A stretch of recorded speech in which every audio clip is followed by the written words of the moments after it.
I'm Shawn West, field staff writer with harvestingnature.com and founder of getoutandgohunting.com. It's springtime now, and for many of you, that might mean fishing. But for me, I'm a turkey hunter, so springtime means I'm going to be in the forests chasing spring longbeards. This is typically the time of the year in the run-up to turkey season when I'll go through my turkey vest.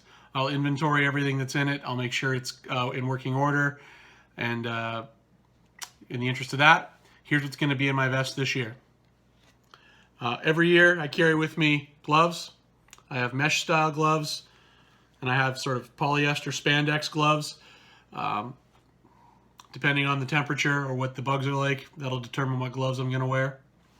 I also have a face mask. Again, this is a polyester spandex face mask. I also have a mesh face mask. It's still in with my goose hunting equipment from goose season, but I'll wear it again depending on the weather and the temperature. Also for concealment, I carry camo face paint. I wear glasses, so early in the season on a cool morning, if I'm using my mouth calls, I found in the past that my glasses will fog up. So I will then wear camo face paint on those days. Keeps my glasses from fogging up. Also later in the season, if it's too hot for a face mask, or if I'm running and gunning and I don't want to keep taking off and putting on my face mask, I'll wear the camo face paint. I have a camouflage hat. Of course, goes without saying what it's for. I like a little bit of extra green in it because it's springtime and there's going to be some leaves coming out. I have a National Wild Turkey Federation gun sock. Here in Ontario where I hunt, your gun has to be in a sock when you're driving into the where you're hunting before daylight, and then at the end of the day you got to make sure that gun is socked up again. I have a knife for cleaning turkeys or for notching out tags, hopefully. I carry with me a Thermacell mosquito repellent unit, this and some butane and some extra patches. This again is really useful later in the season, I find, especially from sort of mid-May onwards. Mosquitoes here in Ontario can get pretty bad, and that's the best product I've used for keeping them off. Carry pruning shears. This is really good if you find yourself having to sit somewhere and you don't have a clear shooting lane. You can snip off some branches, some small branches. You can also, if you need to, snip off some branches, maybe make a little blind. So I carry those in my vest. I carry extra shotgun shells in my vest. I carry at least 3, sometimes 6. I carry a compass with me for obvious reasons. Don't want to get lost, want to know where I am. I carry a wallet with my tag and licenses in it. I keep this wallet separate from my my regular wallet. Just, I find it's easier to keep track of it and then I don't lose things. I carry a couple zip ties to attach tags to turkey legs. Hopefully I'm successful.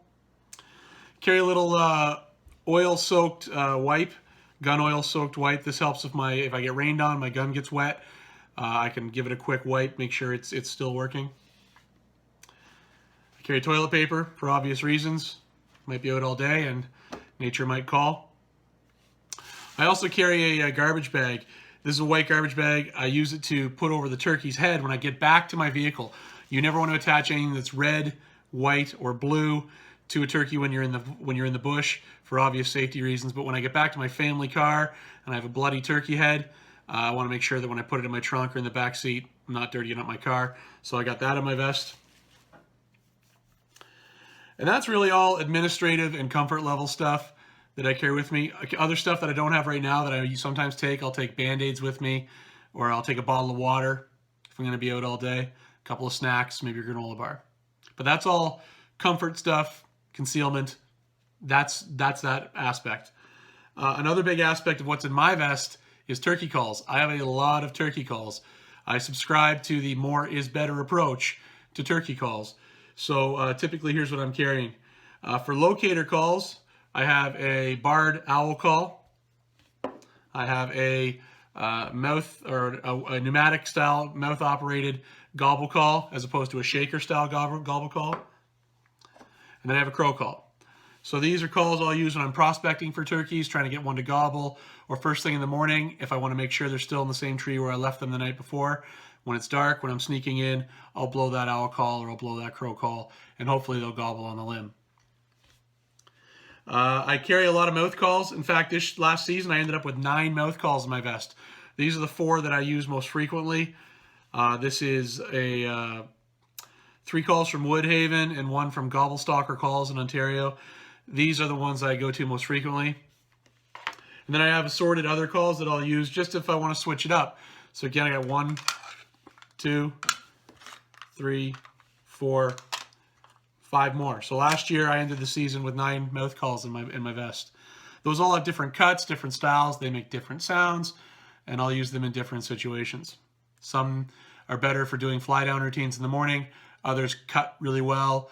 Others are really good at keying or soft yelping. And then I carry an assortment of friction calls in my vest as well. So I have one of these little push pin yelpers.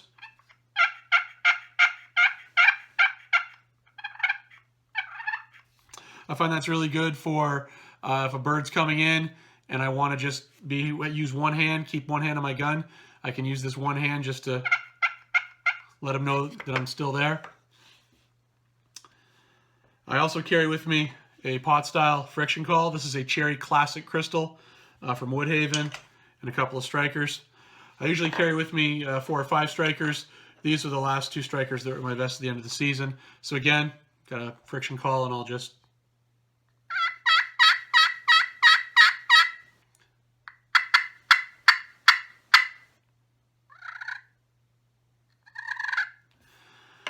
So I'll carry that with me and I'll use that. That's a really loud call, I find, that crystal, so it's good on a windy day or again if I'm prospecting for turkeys. Likewise with that call, I've got a little conditioning kit. This has got a Brillo pad and some sandpaper and some squares of drywall steel that we'll use to keep that clean and roughed up so it sounds good. Then I'll carry with me also, I usually carry 2 box calls with me. So one of them is a Primo's wet box call. I've had this call since 2008. If it's raining, I'm still hunting. I don't get as many days of field as I'd probably like, so I don't try to let a wet day slow me down. And for friction calls, you know, usually rain is bad for the friction call, but this one still sounds great 9 turkey seasons later. And then the other box call I'll carry, this is a Woodhaven Real Hen. This one requires chalk on the underside of the paddle, and I'll chalk the rails a little bit. So with that in mind, I also carry with me wax-free box call chalk in a waterproof bag. And this call sounds a little different.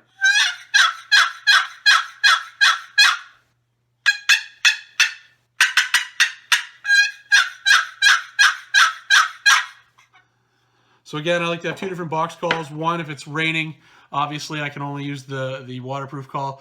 But also 2 different calls, 2 different sounds. You can sound like 2 different hens and give that gobbler something different to listen to. So thanks for checking out harvestingnature.com, and I hope you have a great turkey season this year.